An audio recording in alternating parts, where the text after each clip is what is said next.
इस वीडियो में हम लोग देखेंगे हिंदी व्याकरण में अनेक शब्दों के लिए एक शब्द। क्वेश्चन नंबर 1, गुरु के निकट रहने वाला विद्यार्थी को अंतेवासी कहा जाता है। क्वेश्चन नंबर 2, जो स्वेद से जन्मता है उसे स्वेदज कहते हैं। क्वेश्चन नंबर 3, जो बहुत जानता है उसे बहुज्ञ कहते हैं। क्वेश्चन नंबर 4, जो पहले कभी नहीं हुआ है उसे अभूतपूर्व कहते हैं। नंबर 5, जो युद्ध में अस्थिर रहे उसे युधिष्ठिर कहते हैं। नंबर 6, जो नाटक संचालन करता है उसे सूत्रधार कहते हैं।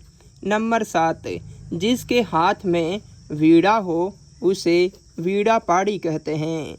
नंबर 8, जो जानने को उत्सुक हो उसे जिज्ञासु कहते हैं। नंबर 9, जो पहले नहीं देखा गया हो उसे अदृष्टपूर्व कहते हैं। जो कुछ नहीं जानता है उसे अज्ञ कहते हैं। जो ईश्वर और वेद में विश्वास न रखता हो उसे नास्तिक कहते हैं। जो ईश्वर और वेद में विश्वास रखता हो उसे आस्तिक कहते हैं। जिसकी गर्दन सुंदर हो उसे सुग्रीव कहते हैं। जो किए हुए उपकार को नहीं मानता हो उसे कृतधन कहते हैं। जो किए हुए उपकार को मानता हो उसे कृतज्ञ कहते हैं। जो अंडे से जन्मता है उसे अंडज कहते हैं। जो बाएं हाथ से हथियार चलाने में सधा हो उसे सव्यसाची कहते हैं। जो विलंब से काम करे या टालता रहे उसे दीर्घसूत्री कहते हैं। जो कठिनाई से पचता हो उसे कुपाच्य कहते हैं। जो आसानी से पचता हो उसे सुपाच्य कहते हैं। जिसके नख सूप के समान हो शूर्पणखा। जिसके शिखर पर चंद्रमा हो उसे चंद्रशेखर कहते हैं। जिसके 10 आनन हो उसे दशानन कहते हैं। जिसका जन्म निम्न जाति में हुआ हो उसे अंतज्ञ कहते हैं। घूमते रहने वाले को घुमंतु कहते हैं। मनन करने योग्य को मननीय कहते हैं। भोजन करने की इच्छा हो उसे बुभुक्षा कहते हैं। जिसे सरलता से पढ़ा जा सके उसे सुपाठ्य कहते हैं। जिसे पढ़ा न जा सके उसे अपाठ्य कहते हैं। जिस पुरुष की पत्नी मर गई हो उसे विधुर कहते हैं। लाभ की इच्छा हो उसे लिप्सा कहते हैं। आदि से अंत हो उसे आधोपांत कहते हैं। जिसके हाथ में चक्र हो उसे चक्रपाणी कहते हैं। जिसकी 4 भुजाएं हो उसे चतुर्भुज कहते हैं। जिसके आने की तिथि निश्चित न हो उसे अतिथि कहते हैं। जिसके समान दूसरा न हो उसे अद्वितीय कहते हैं। जिसके आर पार देखा जा सके उसे पारदर्शक कहा जाता है। पीने की इच्छा हो उसे पिपासा कहते हैं। पीने की इच्छुक को पिपासु कहते हैं।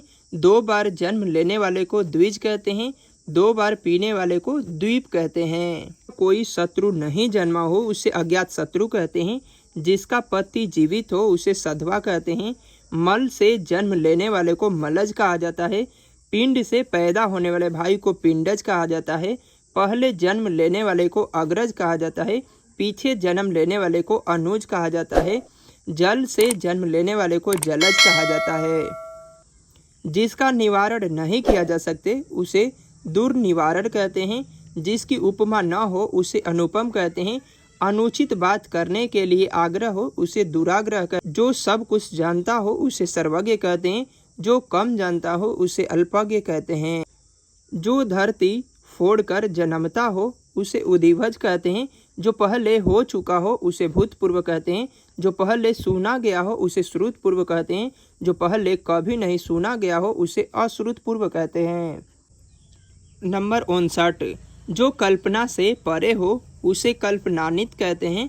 जो आशा से परे हो उसे आशातीत कहते हैं। दोपहर के बाद का समय अपराह्न होता है। पंख से जन्म लेने वाले को पंकज कहा जाता है। जो तोड़ा न जा सके उसे अभेद कहा जाता है। समुद्र की आग को बड़वानल कहा जाता है। पेट की आग को जठरागिन कहा जाता है। जंगल की आग को दावानल कहा जाता है।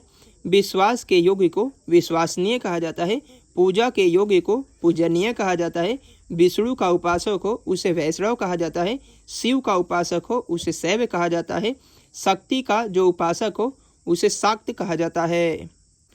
जो सब में व्याप्त हो उसे सर्वव्यापी कहते हैं। जिसका कोई आकार ना हो उसे निराकार कहते हैं। इंद्रियों को जीतने वाले को इंद्रियजीत कहा जाता है। जिसका वर्णन नहीं किया जा सकता है उसे वर्णनान्वित कहते हैं। जो मांस मछली नहीं खाता हो उसे निरामिष कहा जाता है। जो मांस मछली खाता हो उसे सामिष कहा जाता है।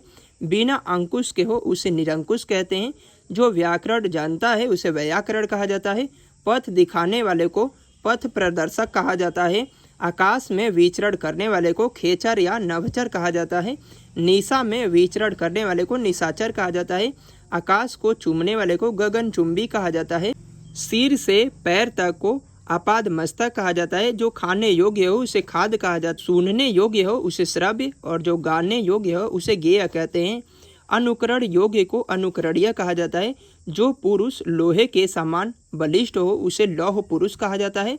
जिस स्त्री को कोई संतान न होती हो उसे बंधता कहा जाता है। जीतने की इच्छा हो उसे जिज्ञासा कहा जाता है। जो मोक्ष चाहता है उसे मुमुक्षु कहा जाता है। दुख देने वाले को दुखद कहा जाता है। सुख देने वाले को सुखद। कम बोलने वाले को मितभाषी कहा जाता है। शत्रु को मारने वाले को शत्रुधन कहा जाता है। कविता करने वाली स्त्री को कवयत्री कहा जाता है। कविता करने वाले पुरुष को कवि कहा जाता है। नाचने वाले पुरुष को नर्तक कहा जाता है। नाचने वाली स्त्री को नर्तकी कहा जाता है। अभिनय करने वाला व्यक्ति को अभिनेता कहा जाता है। गाना गाने वाली स्त्री को गायिका कहते हैं और गाना गाने वाले पुरुष को गायक कहा जाता है। उपन्यास लिखने वाले को उपन्यासकार कहा जाता है। कहानी लिखने वाले को कहानीकार कहा जाता है और नाटक लिखने वाले को नाटककार कहा जाता है। शीघ्र कविता करने वाले को आशु कवि कहा जाता है।